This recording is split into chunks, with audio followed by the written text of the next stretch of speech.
You're watching India Today Global. We are going live with the coverage of Trump inauguration. Just one day ahead of the inauguration, it's a victory walk for Donald Trump. President-elect Donald Trump is going to address his supporters. Given the chilly weather, given the severe and inclement weather conditions, the inauguration is not going to take place outdoors. It's been moved indoors, and therefore you are not going to see the kind of crowd that Trump camp and the Trump upcoming administration expected. But what we are expecting this morning in Washington, D.C., and evening here in India is President-elect Donald Trump addressing his supporters. About 20,000 is the capacity of Capital One Arena, which is where he's going to address his supporters. It is home to NBA's Washington Wizards and NHL's Washington Capitals. And I'm being joined by a colleague, Rohit Sharma, from the ground, from outside Capital One Arena. Rohit, thank you so much for joining us. We'll also be joined by my colleague, Gaurav Sawant, who is in DC to cover the event. But to you first, Rohit, a very important day just ahead of the inauguration.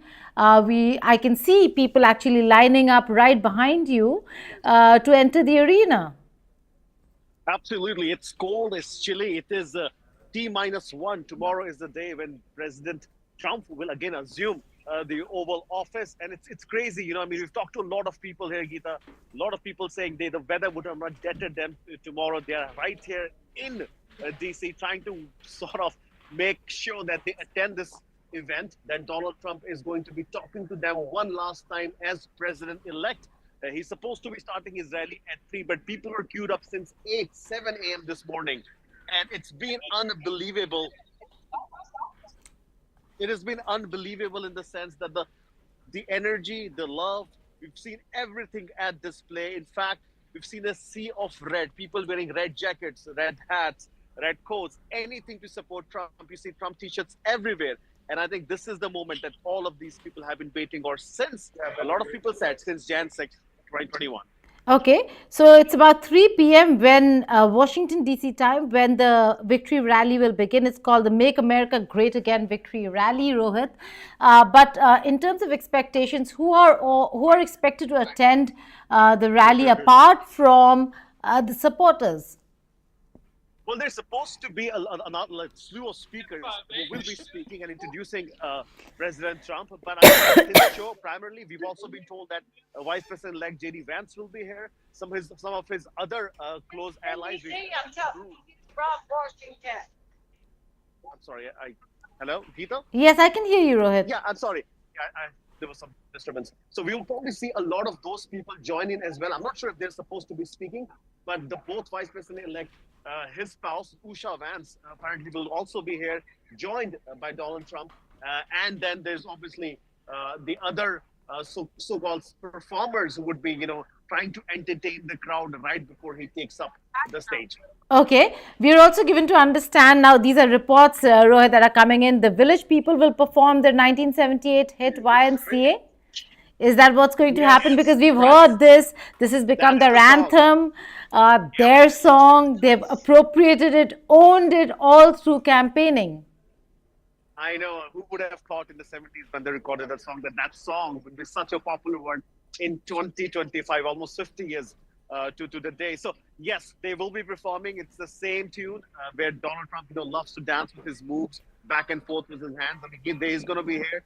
And then also, importantly, enough, Geeta, just one bit of, sort of interesting information for our viewers. Joe Biden is not in Washington, D.C. today. He is in South Carolina.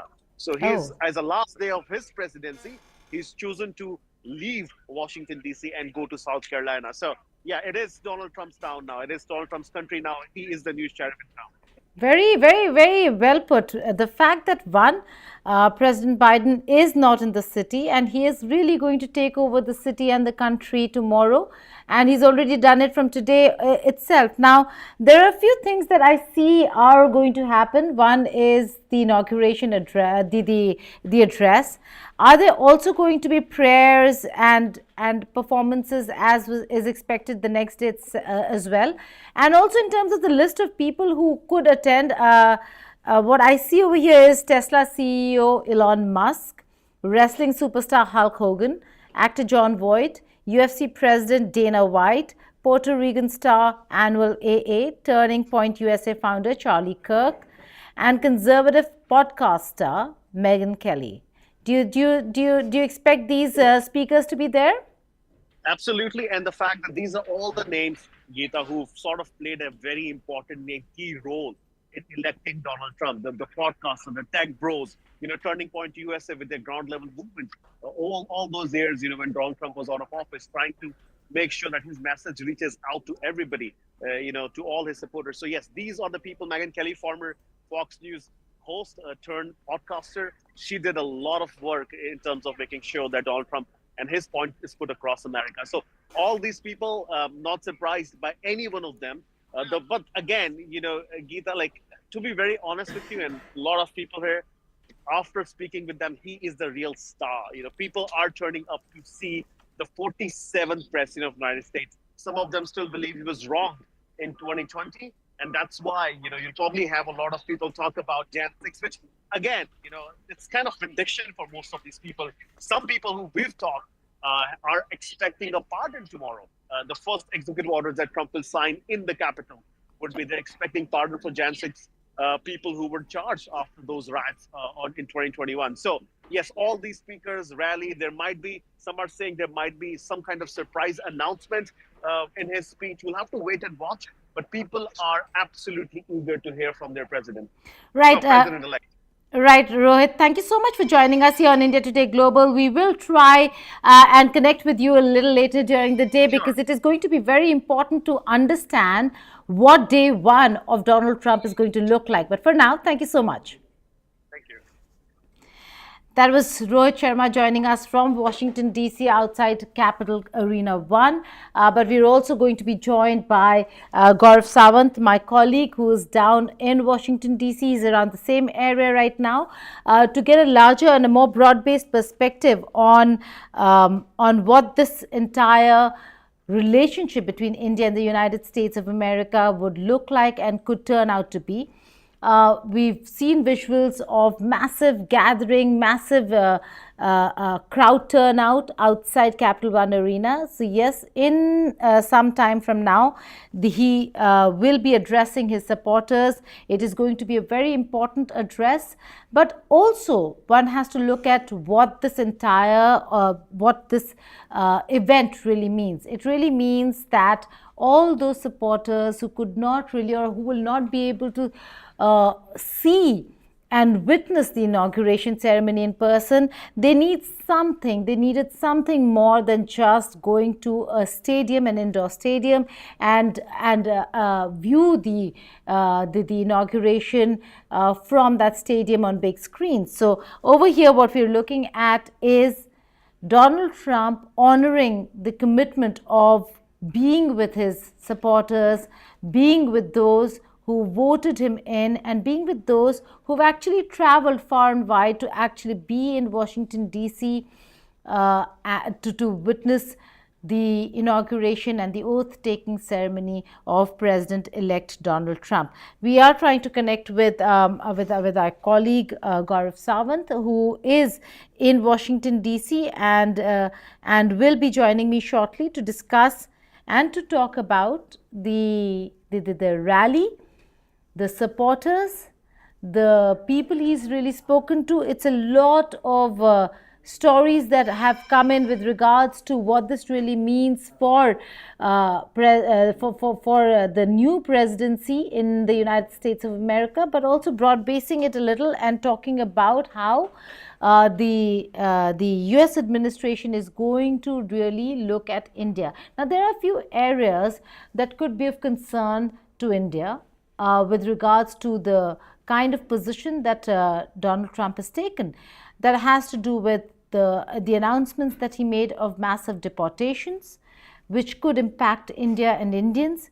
He is going to have a tougher policy when it comes to visas, and that certainly is going to or could impact India. But in Donald Trump's camp and the appointments that he's made, you have two very important people like Vivek Ramaswamy and Elon Musk himself, who are not very keen on very stringent policies, H-1B visa policies that work against India and Indians. They are a real talent house for America, and people like Elon Musk and Vivek Ramaswamy really understand that because they come from the tech and the biotech sector. Having said that, the very important niggling area between the two countries is certainly going to be tariffs and trade. President Trump, during campaigning, had spoken of how it is going to be very important to have great ties with India. He lauded Prime Minister Narendra Modi, called him a great man, a great leader, but also in the same breath said that US under him was very kind to India and that they should have been tougher, and that he meant with regards to trade and tariffs. So how is Trump really going to look at trade and tariffs with India, and will there be a trade agreement between the two countries, taking the business community and trade forward is something we'll have to wait and see. These are areas that we should be talking about, but when it comes to strategic and defense partnership, anything to counter China, India is going to be an important player, an important partner, and although he has reached out to Chinese President Xi Jinping, there is indeed a realization that there is going to be, with people like the National Security Advisor announced and not confirmed yet, but announced by Donald Trump, Secretary of State announced, yet to be confirmed, most probably will be the first one to be confirmed on the day of the inauguration, after which there will be a quad ministerial, and that really shows the focus is going to be on these countries: India, Australia, Japan, the United States of America, cooperation in the Indo-Pacific to counter China. So all these appointments really point towards how Trump administration is going to look at containing China, despite the outreach, despite the engagement, despite the phone conversation between President Xi Jinping and President-elect Donald Trump. So what we're looking at over here is the indispensability factor, not just for India, but now even for the United States of America when it comes to India. These are aspects that we will discuss. It seems like we will have to connect with Gaurav in some time from now, and when that happens, I'll come back to you with details from the ground on what's really happening, what could be Trump's decisions on day one, and how they are going to really impact India-US relations. For now, thank you for watching India Today Global.